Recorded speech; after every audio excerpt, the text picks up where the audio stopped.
How did you get into the blues? I think when I was about 12, going to a library and was just looking for some answers to some of the assignments that I got from school. And I came to this area where the library had some records and an area to listen to the records with headphones.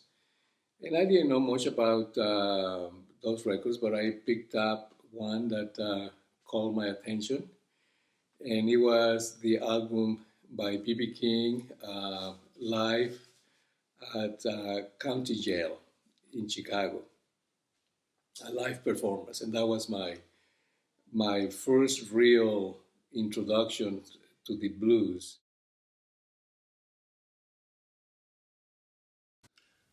The Mudman. He was one of my first. But if you want to go way back, all right, let's go way back. Way back. I remember Christmas morning of 1968.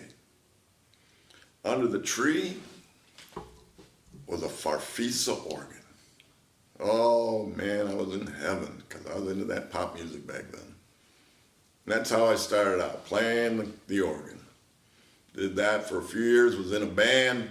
I remember I had a Nehru suit and a white shirt, and all the girls would Google at me, and I go, oh, this is all right. I like this. And then at 72, I discovered the guitar. And so 50 years of playing guitar.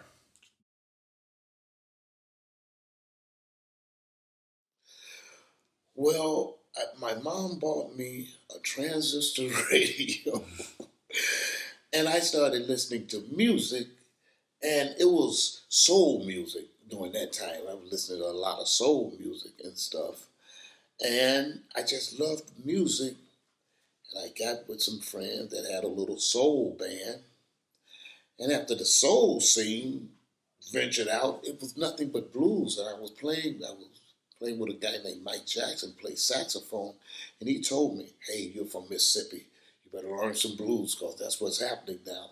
So I heard B.B. King and Bobby Bland and all the guys on the radio, but I was listening to Temptations and Smokey and stuff. But then I did the research and I started listening to more blues, and Muddy Waters and Howlin' Wolf pulled me in. Oh my goodness, look at these voices on these two men. And those two brought me into the blues. And I started listening to their music and singing most of their songs.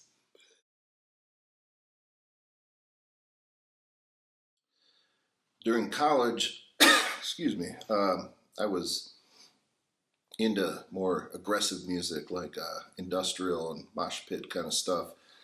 And then after college, I was working at a gym, and there was a guy who would come for the summer from New York who would always request certain CDs be put into the 5-disc changer when he was working out, and it was all blues. And I happened to be paying attention when the song "The Healer" came on, a John Lee Hooker and Friends album, and I was paying attention to the lyrics, and he said, yeah, the blues isn't about being sad, it's about healing you when you're sad. And he was playing that song with Santana on guitar, and I was like, yeah, the stuff I listen to just makes me more angry, and the blues actually does make me feel better. So I started listening to some blues. Well, it started at a very young age. My family members, they played music all the time, blues, and the old B.B. King stuff, and Etta James. And grew up with that kind of stuff. Listening to my mom ironing clothes and singing songs, and listening to the AM radio because we had no FM back then. So that's really how I got started. Then at the age of 8, I told my mother I wanted to be a drummer, and she laughed. She said, "You serious?" I said, "Yeah." And by the time I was 14, I was taking drum lessons, and just kept going on, and kept building on from that. And the blues to me was the basics of a lot of stuff today. So we go to the street festival, 100 people show up, And there's Albert King with this big pipe out of his back, out of his mouth. He's playing this left-handed flying V with his name on it. And I'm like, what the heck? And he hardly ever moved, but I was mesmerized the whole time. I was like, holy crap. I was probably 14 at the time, and I was playing with Mighty Joe Young. So, you know, he's a blues cat, and him and Coco Taylor used to travel to the west side of Chicago together as a unit, Coco Taylor and Mighty Joe Young. So him and my dad was good friends and stuff. And so, go and play with Joe Young, go and play with Joe Young. So I played with Joe Young for a little stint of time, and that's when Magic Sam came along. And him and my daddy was good friends too. And Magic Sam was the first one to take me on the road. And when I went on the road with Magic Sam, we was opening up for Charlie Musselwhite, Martha's Vineyard Island, all around the Fox Theater and all that shit. That's where we run the B.B. King and Advocate. And, you know, and I did the stint with Sam until he passed away. And after that, it was like after Sam, I went back to play with Joe Young again and Coco and stuff like that. And then there's a duo called Simtex Simmons and Wally Dixon. Their song, I Gotta Get Over the Hump and Do It Like Mommy. And so I joined that band, and I played with them until Simtex and Wally broke up. And so we turned that rhythm section into a group called the Southside Movement, where we got a gold record for a song, I've Been Watching You, and Everlasting Thrill. And we got that when we went to the Philippines in Manila. And so we had a Greyhound bus with the name Southside Movement on the side.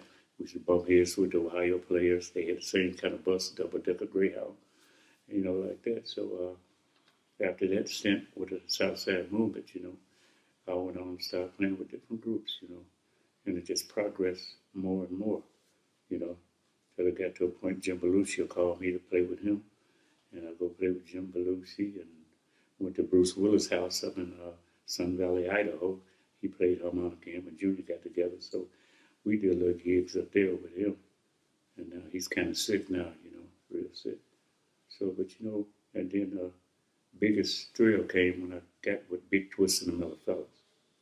And there was a nice horn band, Gene Barge, you know, and a lot of cats and stuff. And we did 300 Pounds of Heavenly Joy, old Willie Dixon song, but we'd up tempo with it, you know, and it took off.